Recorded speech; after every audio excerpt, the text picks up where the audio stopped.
आज की न्यूज़पेपर की शुरुआत हम करेंगे मैप वाले हिस्से के साथ में। मैप में हम पार्टिकुलर बात कर रहे हैं भारत के प्रमुख बंदरगाहों की, जिनको हम पोर्ट्स भी कहते हैं इंग्लिश में। यदि हम बात करें बंदरगाहों की तो भारत का सबसे महत्वपूर्ण बंदरगाह हो जाता है मुंबई, क्योंकि भारत का सबसे बड़ा बंदरगाह मुंबई में स्थित है।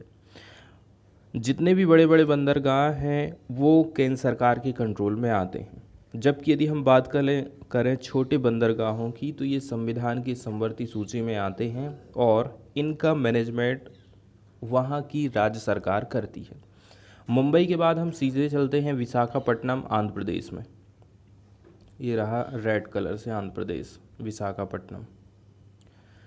तो विशाखापट्टनम बंदरगाह भी काफ़ी महत्वपूर्ण है, क्योंकि ये सबसे ज़्यादा गहरा बंदरगाह माना जाता है और ये एक प्राकृतिक बंदरगाह है प्लस गहरा है। इसके बाद हम चलते हैं गुजरात। गुजरात में पार्टिकुलरली हम बात करें कांडला की, ठीक है। ये हो गया गुजरात। गुजरात में कौन कौन से हैं? गुजरात में हो गए आपके दीनदयाल पोर्ट ट्रस्ट, जिसका नाम रखा गया है कांडला। कांडला या फिर दीनदयाल पोर्ट ट्रस्ट इसको कहा जाता है।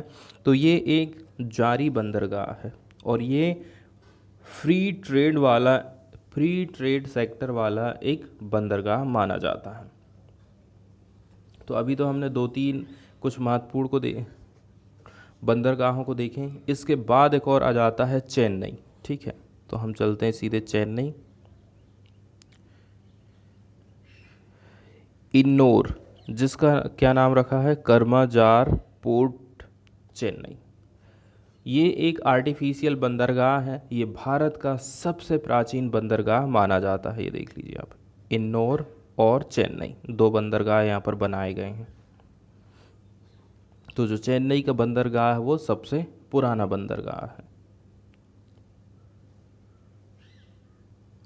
तो आप देख रहे हैं यदि बंदरगाह बनाए गए हैं तो फिर हमें जहाज़ भी चाहिए। तो जहाज़ बनाने के लिए एक कंपनी है कोचीन शिपयार्ड लिमिटेड, ठीक है। कोचीन शिपयार्ड लिमिटेड 1972 में इसकी स्थापना की गई थी। इसका मुख्यालय रखा गया है कोच्चि, मतलब केरल में है। कोच्चि केरल में इसका मुख्यालय है। ये देश का जहाज़ बनाने वाला और जहाज़ की मरम्मत करने वाला सबसे बड़ा शिपयार्ड माना जाता है। वहीं यदि हम बात कर लें गुजरात की तो यह है गुजरात। गुजरात में कौन कौन से बंदरगाह हैं? कांडला है, कांडला, भारूच, सूरत, भावनगर, पोरबंदर और वेरावल। यहाँ पर दाहेज गुजरात देश का पहला बंदरगाह है जो रसायनों के निपटान हेतु स्थापित किया गया था, इसलिए इसको हम रसायन बंदरगाह के नाम से जानते हैं। अब हम इनकी महत्वपूर्ण लोकेशन को देख लेते हैं, जैसे कि कोलकाता। वेस्ट बंगाल में जो कोलकाता बंदरगाह है, ठीक है, वो वेस्ट बंगाल में इसकी लोकेशन है। ये बना हुआ है हुगली नदी पर। हुगली नदी पर इसकी लोकेशन है कोलकाता के बंदरगाह की। अब बाकी जैसे कि पारादीप हो गया, विशाखापट्टनम हो गया, काकीनाडा हो गया, मछलीपट्टनम हो गया, आंध्र प्रदेश की जो बंदरगाह बनाए गए हैं ये सारे बंदरगाह बंगाल की खाड़ी में लोकेटेड हैं। उड़ीसा हो गया आपका बंगाल की खाड़ी में। वहीं यदि हम बात कर लें तमिलनाडु की, तमिलनाडु में कौन कौन से हैं? तूतीकोरिन है, ऊपर में फिर नागपट्टनम है, फिर चेन्नई है, फिर एन्नोर है। ये सारे किस में आ जाते हैं? बंगाल की खाड़ी में इनकी लोकेशन है। अब अरब सागर में कौन कौन है? केरल में दो हैं, एक है कोच्चि, दूसरा है अलपुझा। ये सारे अरब सागर में आते हैं। कर्नाटक की यदि हम बात कर लें तो जो मंगलूर बंदरगाह है वो अरब सागर में इसकी लोकेशन है। पणजी और मारमा गोवा, दो बंदरगाह गोवा में हैं और ये आ जाते हैं आपके अरब सागर में। फिर महाराष्ट्र की यदि हम बात करें तो मुंबई है, जवाहरलाल नेहरू पोर्ट है और रत्नागिरी है। ये सारे अरब सागर में आ जाते हैं। गुजरात के हो गए दीनदयाल पोर्ट ट्रस्ट, जिसको हम कांडला बोलते हैं। इसके बाद भावनगर, भरूच, ठीक है, वेरावल, पोरबंदर और सूरत, ये सारे अरब सागर में आ जाते हैं। पहली न्यूज़ हम देखने वाले हैं भारत और बांग्लादेश के रिलेशन को। ये न्यूज़ बताती है भारत और बांग्लादेश के बीच में कौन कौन से मेमोरेंडम ऑफ अंडरस्टैंडिंग पर सिग्नेचर हुए हैं, उसको ये न्यूज़ बताती है।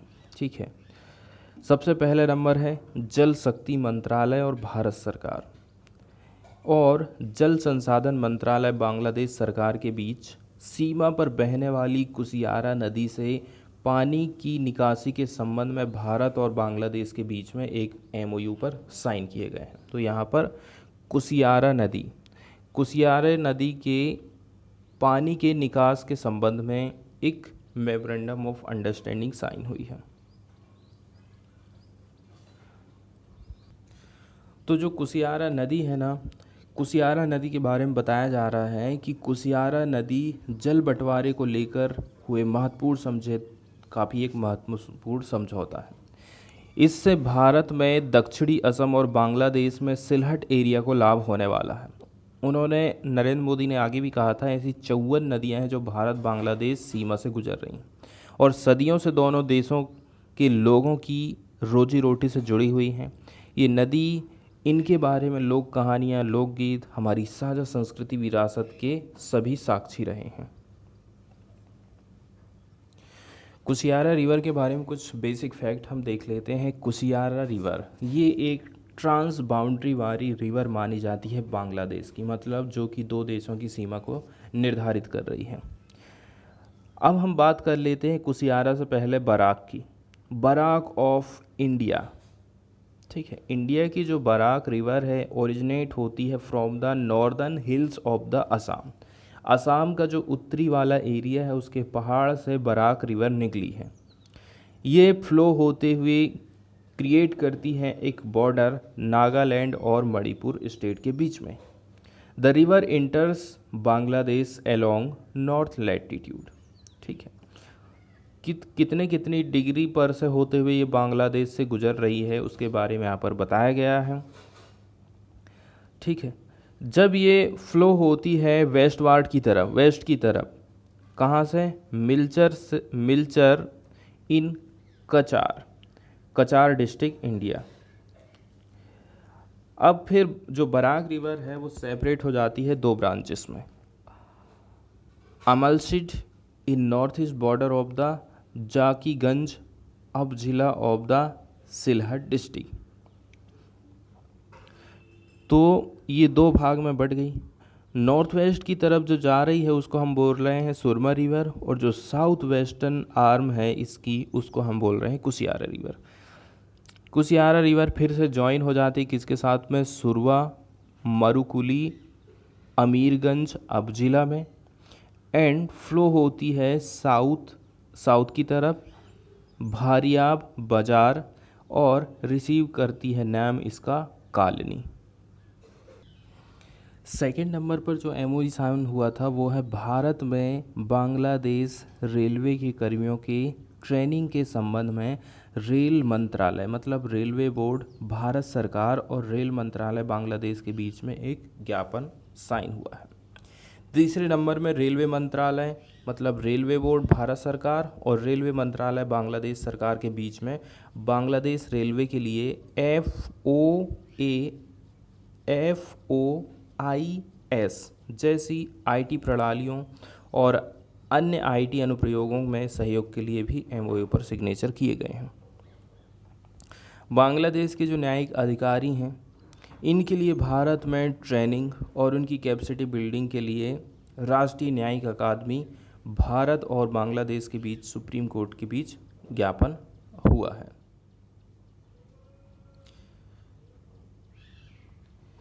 अब जैसे कि कुछ परियोजनाएं हैं उनको आप देख लीजिए। मैत्री बिजली संयंत्र का अनावरण किया गया था। रामपाल खुलना में 1320 मेगावाट कैपेसिटी वाला सुपर क्रिटिकल कोयला आधारित ताप बिजली संयंत्र की स्थापना लगभग $2 बिलियन की अनुमानित लागत से की जा रही है। इसमें $1.6 बिलियन की राशि रियायती वित्त पोषण के अंतर्गत भारत विकास सहायता के रूप में मिलने वाली है। सेकेंड नंबर पर जो इनॉग्रेशन किया गया था वो था रूपसा ब्रिज का। 5.13 किलोमीटर रूपसा रेल ब्रिज ये एक की पार्ट माना जाता है 64.7 किलोमीटर का जो खुलना मोंगला पोर्ट है, single track broad gauge rail project के अंतर्गत, जो कि कनेक्ट करता है for the first time Mongla port को खुलना के साथ में रेलवे के द्वारा, and thereafter to central and north Bangladesh. इसके बाद सेंट्रल वाला बांग्लादेश नॉर्थ वाले हिस्से को आपस में कनेक्ट करने का काम करता है, and also to the Indian border at Petrapole and Gede in West Bengal. तीसरे नंबर में जो दोनों के बीच में महत्वपूर्ण काम हुआ वो है supply of the road construction equipment and machinery. इस प्रोजेक्ट में क्या क्या चीज़ शामिल है? सप्लाई करेंगे रोड मेंटेनेंस को, कंस्ट्रक्शन इक्विपमेंट को, मशीनरी को in 25 packages to the Bangladesh road and highway department. चौथे नंबर में Khulna Darshana railway link project की बात की जाती है। The project is upgradation of existing, पहले से जो डबलिंग का प्रोजेक्ट चल रहा था ब्रॉड गेज इंफ्रास्ट्रक्चर का, जो कि लिंक करता है current cross border rail link को किसके साथ में, गेडे दर्शन से Khulna, thereby augmenting the rail connection between two countries specially Dhaka but also in future to Mongla port. इसकी कीमत 312.48 करोड़ बताई जा रही है।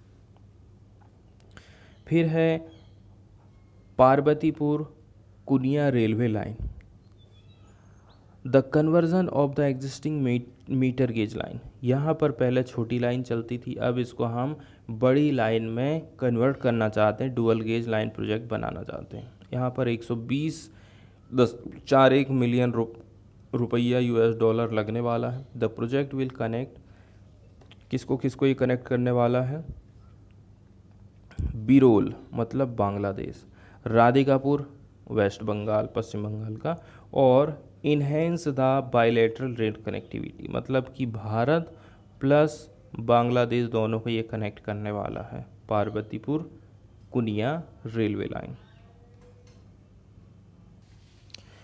इसके बाद वाली न्यूज़ हम देखने वाले हैं 103वें नंबर के संविधान संशोधन अधिनियम 2019 से संबंधित है। ठीक है, इसमें भारत सरकार ने जनरल कैटेगरी के गरीब लोगों को 10% आरक्षण दिया था, जिसे भारतीय संसद ने 8 और 9 जनवरी को 124 में संवैधानिक संशोधन विधेयक पारित किया था, और 12 जनवरी 2019 को राष्ट्रपति ने इसको एक्सेप्ट कर लिया था।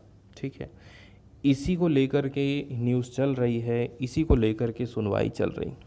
सुप्रीम कोर्ट का कहना है जब संविधान लिखा जा रहा था उस टाइम में जो SC कैटेगरी के लोगों को रिजर्वेशन दिया जाता था वो उनके साथ भेदभाव होने के कारण, इसके अलावा उनके पिछड़ेपन होने के कारण दिया जाता था, ना कि उनकी आर्थिक स्थिति के हिसाब से उनको आरक्षण दिया गया था।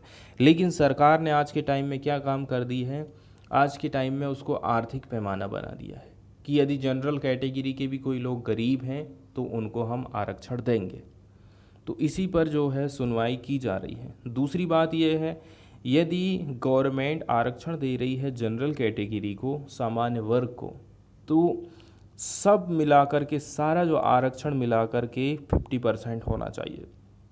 100 सीट निकली है तो इसमें से केवल 50 ही ऐसी होगी जो कि रिजर्व कैटेगरी को जाने वाली, जैसे कि जनरल वाले 10% ले लिए, SC को मिलेगा, फिर ST को मिलेगा, सबको मिला करके 50% ये रिजर्वेशन हो जाना चाहिए। लेकिन 50% से ऊपर रिजर्वेशन नहीं दिया जा सकता है। इंदिरा साहनी केस का भी यहाँ उल्लेख किया गया है।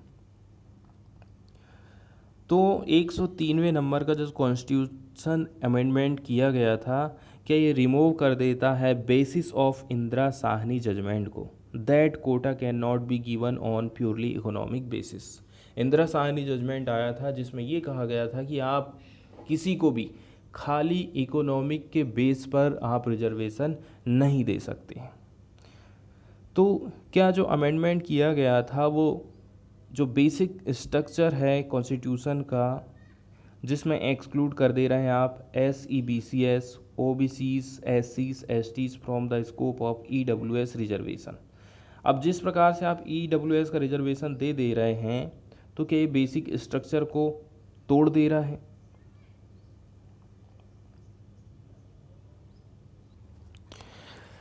अगली न्यूज़ हम देखने वाले हैं नेज़ल वैक्सीन से संबंधित। ठीक है, नॉर्मली वैक्सीन जो है आपकी बाह में लगाई जाती है, लेकिन इस वैक्सीन को सीधे सीधे आपकी नोज़ में, मतलब नाक से इस वैक्सीन की डोज को लगाया जाएगा। इसका टारगेट होता है डोज को सीधे सीधे सांस के रास्ते तक पहुंचाना है। बहुत ज़्यादा नेजल स्प्रे की तरह पिछले साल वैज्ञानिकों ने कोरोना के खिलाफ वैक्सीन का निर्माण किया था, जिसे एक डोज में नाक के जरिए दिया जा सके, और चूहों में संक्रमण की रोकथाम जो किया गया था, रिसर्च किया गया था, वो काफ़ी सफल रहा था। नाक के जरिए यदि आप डिलीवरी करते हो तो जो संक्रमण की शुरुआती जगह है उसको आप टारगेट कर सकते हैं और अधिक इम्यून रिस्पॉन्स आपको मिल सकता है। कुछ दिनों पहले विश्व स्वास्थ्य संगठन का कहना था कि भारत में नेजल वैक्सीन बनाने के लिए टेस्ट चल रहा है और ये बच्चों के लिए गेम चेंजर हो सकता है। भारत बायोटेक की तरफ से विकसित किया गया है इंट्रानासल वैक्सीन BBV154 पहले ही प्री क्लिनिकल ट्रायल के लिए चरणों में चल रहा बताया जाता। तो इसके फायदे बताए जाते हैं कि डायरेक्ट जहाँ पर संक्रमण हुआ है आप वहीं पर आप डोज दे रहे हो, वहीं पर आप वैक्सीन प्रोवाइड कर रहे हो। कोरोना के बचाव के लिए जो आज के टाइम में हम वैक्सीन की बात कर रहे हैं वो है इंट्रामस्कुलर। इसका मतलब ये है कि इनको इंजेक्शन के जरिए हम मांसपेशी में सही गहराई तक पहुंचा रहे हैं। ये आधुनिक चिकित्सा में एक सामान्य प्रथा है जो दवा को रक्त प्रवाह में जल्दी से अवशोषित करने में मदद करती है। नेज़ल वैक्सीन की डोज को मुंह या फिर मांसपेशी में इंजेक्शन की मदद से नहीं बल्कि नाक के जरिए देते हैं। इस तरह दवा सीधे श्वसन पथ पर पहुंच जाएगी। वैक्सीन को या तो एक विशिष्ट नाक स्प्रे या फिर एरोसोल डिलीवरी के माध्यम से इंजेक्ट किया जाता है। अब हम अच्छी तरह से जानते हैं कि जो वायरस होता है, वायरस ऊपरी श्वसन तंत्र का संक्रमण होता है जो म्यूकोसा के माध्यम से शरीर में एंटर कर रहा है, जो कोशिकाओं और अणुओं के लिए एक प्रतिरक्षा प्रक्रिया को प्रभावित करने में हेल्प करता है। इंजेक्शन के जरिए मांसपेशियों में लगाई गई वैक्सीन सीधे तौर पर इम्यून सेल्स पर काम नहीं करती, सही जगह पर नहीं पहुंच पाती है। तो हमें इस वैक्सीन के माध्यम से दवा को सही जगह पर पहुंचाना चाहिए। न्यूज़ की तरफ चले तो न्यूज़ में बताया जाता है कि इंडिया को मिल गई है पहली नेज़ल कोविड वैक्सीन।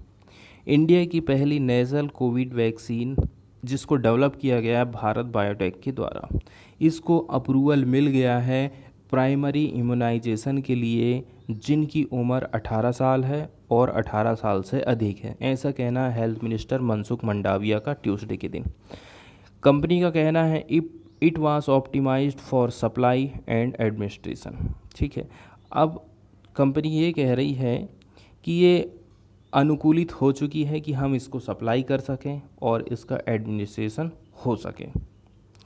अप्रूवल दिया गया था किसके द्वारा? Central drugs standard control organisation के द्वारा for restricted use in emergencies will further strengthen India's fight against corona. Minister का कहना है कि जो DSCO central drug standard control organisation है, इसने कहा था कि आप इसका यूज़ इमरजेंसी के लिए कर सकते हैं। तो कुल मिलाकर के यदि हम इसका यूज़ इमरजेंसी के लिए कर रहे हैं, मतलब हमारे पास और भी ज़्यादा विकल्प मौजूद हैं, कोरोना से हम अच्छी तरह से लड़ सकते हैं। एडिटोरियल वाले पेज में चलते हैं और हम पार्टिकुलरली बात कर रहे हैं महिलाओं की। महिलाएं जो कि गांव देहात की बात हो रही है यहाँ पर, कि किस प्रकार से महिलाएं लगभग 1 किलोमीटर 2 किलोमीटर तक जाती हैं हैंडपम्प से पानी लाने के लिए या फिर कुएं से पानी भरने के लिए।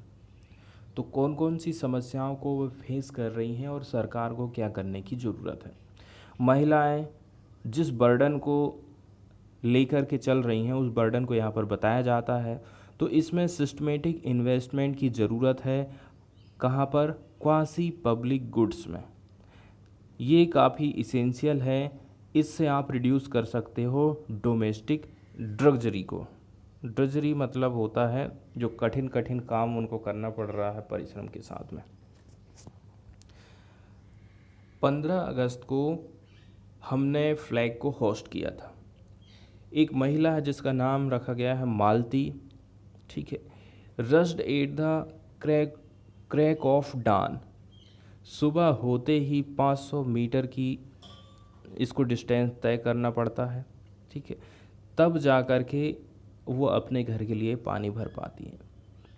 Water supply last only 2 hours, तो वाटर की जो सप्लाई है मात्र 2 घंटे चलती है। तो ट्वाइस ए डे, दिन में 2 बार आता है ना, लाइक सवेरे टाइम और एक शाम time, for a village sigh of 10,000 resident, और उस गांव में रहते हैं 10,000 रेसिडेंट्स। अब आप ये समझ लीजिए वो महिला यदि लाइन में लगी है और आगे भी है तो कोई गारंटी नहीं है कि पानी की सप्लाई हो पाएगी या फिर पानी सही पूरे मात्रा में उसको मिल पाएगा। घर के लिए वो 4 से 5 चक्कर लगा रही है, 10 से 12 बर्तन पानी के वो भरती है लेस देन एन हावर, 1 घंटे के भीतर में। फिर वो इस प्रोसेस को फिर से रिपीट करती है शाम के टाइम में भी। सवेरे तो उनको पानी भरना ही है, शाम के टाइम में भी उनको पानी भरना रहता है। तो जिस प्रकार से आप मालती को देख रहे हो उसी प्रकार से भारत की 75% महिलाएं हैं जो कि मालती की तरह में पानी को एक्सेस कर पा रही हैं। एवरी डे उनकी फैमिली को पानी देने के लिए, पानी तक पहुंच हो सके इसके लिए उनको 1 किलोमीटर, 2 किलोमीटर, 500 मीटर की दूरी तय करना पड़ता है। ये डाटा बताया गया है नेशनल फैमिली हेल्थ सर्वे 5 के डेटा में। तो ये जो कठिन काम है ये यहीं पर ख़त्म नहीं हो जाता। The remaining hours are spend securing food and care giving. बाकी का जो टाइम बचा हुआ है वो टाइम कहाँ पर खर्च होगा? लकड़ी लाने में, कंडे बीनने में, इसके साथ साथ में यदि उनके घर में बच्चे हैं तो उनके पालन पोषण में भी टाइम चले जाता है। तो इस प्रकार से आप देखोगे जेंडर रिस्पॉन्सिबिलिटी महिलाओं को दे दी गई है। For these women freedom is relief from domestic drudgery. इस प्रकार की जो महिलाएं हैं, फ्रीडम का मतलब क्या है? फ्रीडम का मतलब ये है जो डोमेस्टिक कठिन काम वो कर रही हैं उससे यदि वो फ्री हो गई हैं, यही उनके लिए फ्रीडम का काम है। पानी की समस्या को लेकर के यही बात बताई जाती है। देख लीजिए, सबसे पहले तो हैंडपम्प का ऑप्शन है इनके पास में कि हम हैंडपम्प जाएंगे वहाँ से पानी भर करके ले आएंगे। अब यदि हैंडपम्प टूट गया है या फिर हैंडपम्प में पानी नहीं आ रहा है तो उनको लगभग 2.5 किलोमीटर चलना पड़ेगा एक सार्वजनिक कुएं की तरफ। प्रोमिसाइड लॉन्गर क्वीज, और यहाँ पर आप देखोगे यहाँ पर भी लंबी कतार लगी हुई है। एंड क्वालिटी इसकी देखोगे तो आप काफ़ी बेकार है। लूजिंग 4 से लेकर के 5 आवर्स टू कलेक्ट वाटर। इसी के चलते चलते महिलाओं के 4 से 5 घंटे ऐसे ही बेकार चले जाते हैं, ऐसा कहना है national commission for women report 2005 का। प्राइवेट जो कुएं बनाए गए हैं वो अपर कास्ट के लिए हैं, उनके पड़ोसी जो कि ऊंची जाति के हैं वो लोग ही यहाँ पर पानी भर सकते। Though nearby continue to be out of reach. इसका मतलब ये हो गया आपके जो आसपास जो कुएं बने हैं पास में उनकी रीच के बाहर है। परचेजिंग वाटर, अब दूसरी चीज़ ये है कि चलो हम पानी खरीद लेते हैं। दाउ कॉस्टली, टैंकर से यदि आप पानी खरीद रहे हो तो वो अनरिलायबल है और काफ़ी महंगा पड़ जाता है, जो कि अल्टरनेटिव माना जा रहा है।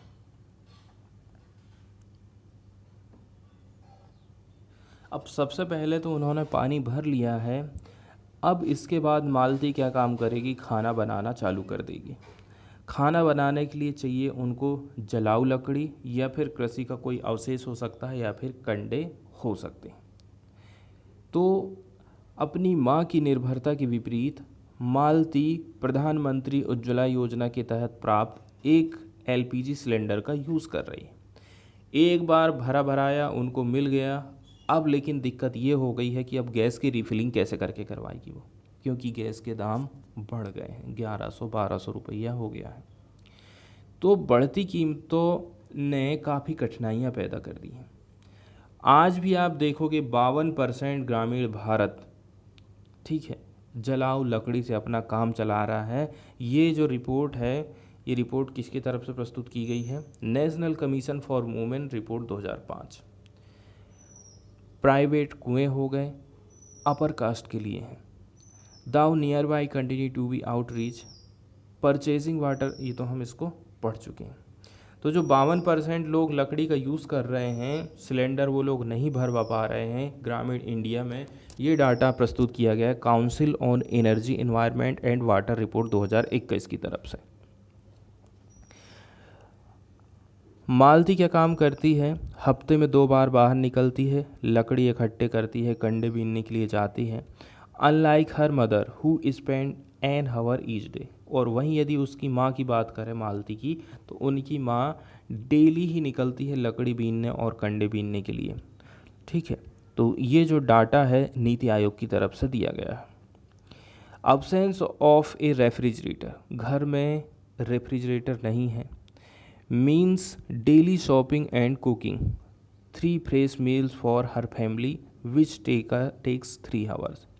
अब घर में तो रेफ्रिजरेटर नहीं है, तो वो क्या काम करती हैं? डेली उनको शॉपिंग करने जाना है, and cooking 3 fresh meals for her family, उसको 3 टाइम जो है ताज़ा ताज़ा खाना बनाना पड़ता है।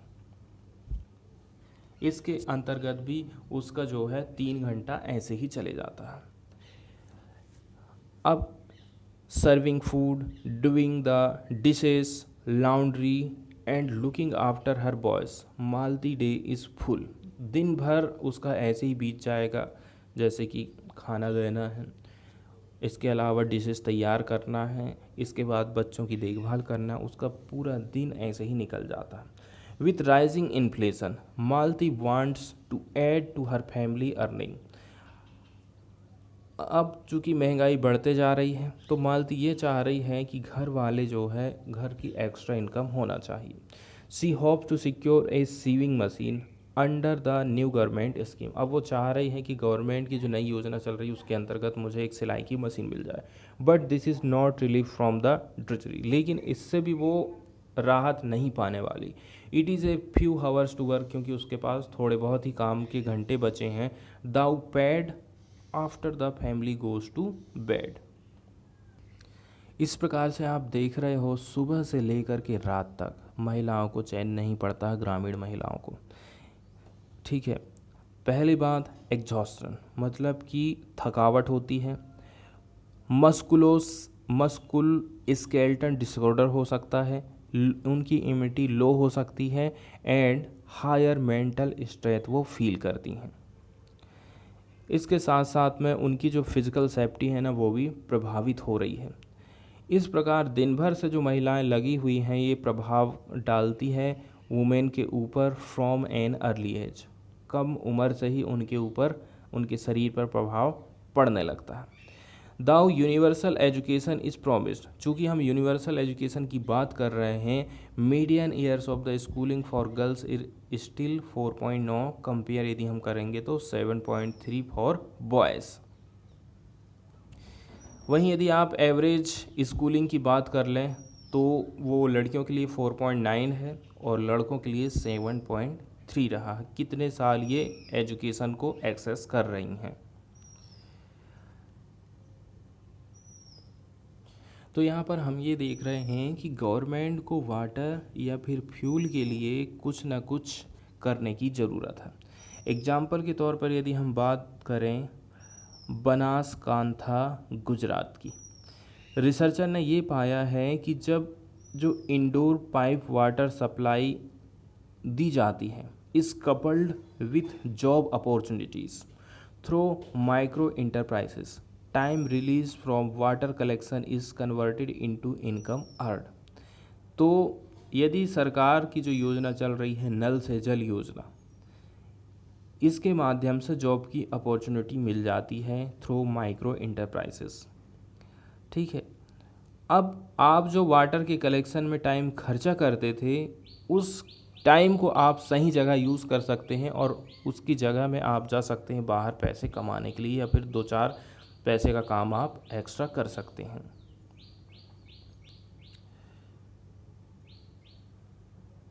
लेकिन इस प्रकार की जो अपॉर्चुनिटीज़ है ना, आज भी जो मिलियंस ऑफ लोग हैं उनकी रीच से बाहर है, उनकी पहुंच से बाहर है। अशोका यूनिवर्सिटी की अश्वनी देशपांडे और जितेंद्र सिंह ये कहते हैं कि जो फीमेल लेबर फोर्स है, कितनी महिलाएं हैं जो कि कामकाजी हैं, कितनी हैं महिलाएं हैं जो कि जॉब में हैं, कमाई कर रही हैं, ये जो पार्टिसिपेशन का रेट ना कम हो गया, 17% हो गया। पहले 35% हुआ करता था, because of demand side problem in employment market. Employment market में ही ज़्यादा प्रॉब्लम है, इसके चलते चलते ऐसा हो रहा है। अब जो ब्रॉडर इशू की हम बात कर रहे हैं, सबसे बड़े इशू की इंडिया का, वो है इंडिया की इकोनॉमिक ग्रोथ। इसके साथ साथ में एम्प्लॉयमेंट की जो अपॉर्चुनिटीज़ है ना, उसमें गिरावट हो रही है। यहाँ पर काफ़ी बड़ा अंतर है। सबसे लास्ट में चलते हैं फॉरेन वाले पेज में और देख लेते हैं लास्ट न्यूज़ को। लिज ट्रस जो है ब्रिटेन की नई प्राइम मिनिस्टर बन गई हैं। अब नई प्राइम मिनिस्टर की महिला तो बन गई हैं, लेकिन इनको अभी ह्यूज इकोनॉमिक फेसेस, हाल ही में यदि आप देखोगे ना, तो ब्रिटेन की इकोनॉमिक कंडीशन ख़राब चल रही है। पॉलिटिकल चैलेंजेस भी फेस करेंगी, फ्रॉम इन्फ्लेशन से लेकर के नॉर्दर्न आयरलैंड प्रोटोकॉल का भी इनको सामना करना है और उसको अच्छे से हैंडल करना है। यूके की ये फॉर्मर फॉरेन सेक्रेटरी रही हैं लिज ट्रस। ये डिक्लेयर करी गई थी winner of the conservative parties leadership. ठीक है, कंजर्वेटिव पार्टी की लीडरशिप में इन्होंने चुनाव जीत लिया मंडे के दिन जो हुआ था। इन्होंने जो फॉर्मर चांसलर रहे थे ऋषि सुनक, इनको हरा दिया है। Was appointed prime minister of the United kingdom on Tuesday bye it's monarch. ठीक है, यहाँ की जो मोनार्क हैं क्वीन एलिजाबेथ सेकेंड, इनके द्वारा इनको अपॉइंटमेंट किया गया है प्राइम मिनिस्टर के रूप में। Miss truss said she would focus on 3 priorities. पहले नंबर की बात, economy, energy crisis facing the country and improving national health service. 3 पर इनका सबसे ज़्यादा फोकस होने वाला है, इकोनॉमी, एनर्जी क्राइसिस और यहाँ की हेल्थ सेक्टर में ये सुधार करना चाहती हैं।